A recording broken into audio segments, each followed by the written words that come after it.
అందరికీ నమస్కారం అండి. ఈరోజు ఫిష్ ఫ్రై గురించి తెలుసుకుందాము. Weekend special. ముందుగా ఆనియన్స్ ఇలా పొడవుగా కట్ చేసేసుకొని కొంచెం ఆయిల్ వేసి వీటిని కొంచెం ఫ్రై చేసేయాలి. రెడ్ కలర్గా వచ్చేసరికి మొత్తం బ్రౌన్గా వచ్చే వరకు ఫ్రై చేసుకోవాలి చక్కగా. కొంచెం సాల్ట్ వేస్తే తొందరగా బ్రౌనిష్ అయిపోతాయి, అవి వేగుతాయి కూడా.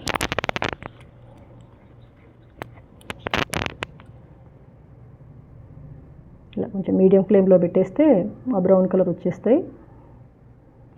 వాటిని చల్లార్చుకున్న తర్వాత మిక్సీ జార్లో వేసుకొని పేస్ట్ చేసేసుకోవాలి. అలా పేస్ట్ చేసుకున్నటువంటి ఈ ఆనియన్ పేస్ట్ని ఆ ఫిషెస్కి మనం పట్టించాలి చక్కగా.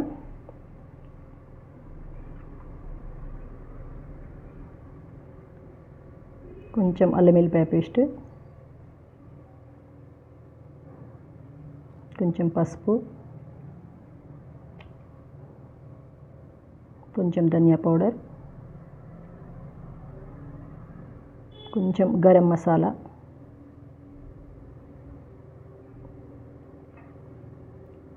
కొంచెం ఉప్పు,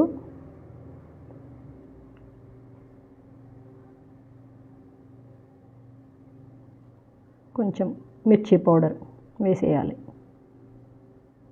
ముఖ్యంగా ఫ్రైకి మనం గరం మసాలా పౌడర్ వేస్తాం. అదే చింతపండు పులుసుతో చేసుకునేటువంటి కర్రీకి అయితేనేమో జీలకర్ర మెంతి పౌడర్ వేస్తాము.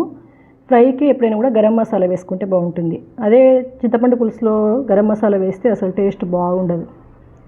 మెయిన్ ఫిష్కి చింతపండు పులుసు అయినా మనం టమాటో అయినా ఏదైనా కూడా జీలకర్ర మెంతి పౌడర్ అనేది వేస్తే చాలా టేస్ట్ వస్తుంది. ఇది మనకి మన అమ్మ వాళ్ళ దగ్గర నుంచి వచ్చినటువంటి వంట. మీరు ఒకసారి అబ్జర్వ్ చేయండి. ఇప్పుడు కూడా మెంతి కూర టమాటా అట్లా వండినప్పుడు ఎంత బాగుంటుంది. అలా కొంచెం ఆయిల్ వేసేసుకొని ఈ కొంచెం మసాలా పట్టించినటువంటి ఆ ఫిషెస్ని ఇట్లా వేసేసుకోవాలి. అయితే కొంత దీనికి కార్న్ ఫ్లోర్, బియ్యం పిండి ఇవి కూడా కలుపుకోవచ్చు. కాకపోతే ఏంటంటే అవి వేసినప్పుడు ఏంటంటే మనం డీప్ ఫ్రై చేస్తే బాగుంటుంది. మనం ఎక్కువ ఆయిల్ వద్దు, మళ్ళీ ఆయిల్ తర్వాత వేస్ట్ అవుతుంది. మళ్ళీ ఒక్కసారి వాడిన తర్వాత ఇంకొకసారి వాడం కదా ఆయిల్. కాబట్టి ఆ ఆయిల్ మనం ఇంతవరకే సరిపోయేంత వేసుకుని చేసినప్పుడు వాటికి ఆ పిండి అట్లాంటి పౌడర్లు ఏం కలపకుండా నార్మల్ ఈ ఓన్లీ మసాలాలు కలుపుకొని ఇట్లా చేసుకుంటే చాలా బాగుంటుంది. బియ్యం పిండి, కార్న్ఫ్లోర్ ఇవన్నీ వేయడం వల్ల ఏమిటంటే ఇలా చేసినప్పుడు సరిగా ఉడకదు ఫిష్. ఆ ఉడకకపోతే అది హెల్దీ ఫుడ్ కాదు. కాబట్టి మనం మంచిగా ఉడకాలి అంటే ఇంత సింపుల్గా చేసుకుంటే సరిపోతుంది. అట్లా కొంచెం మీడియం ఫ్లేమ్లో స్టార్టింగ్ కొంచెం మీడియం ఫ్లేమ్లో పెట్టి తర్వాత సిమ్లో పెట్టేసి చేసేసుకుంటే నెమ్మదిగా అవి ఉడుకుతూ ఉంటాయి.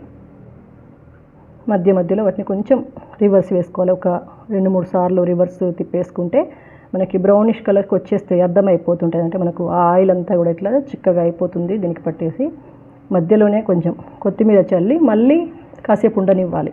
ఎందుకంటే ఆ కొత్తిమీర ఫ్లేవర్ అనేది దానికి చక్కగా పట్టేస్తుంది.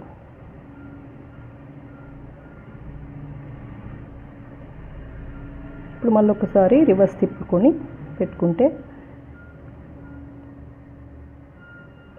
చివరికి వచ్చిందన్నమాట. ఇది ఇంకొకసారి పెట్టేసుకొని ఒక 2 మినిట్స్ ఉంచేసుకుంటే సరిపోతుంది.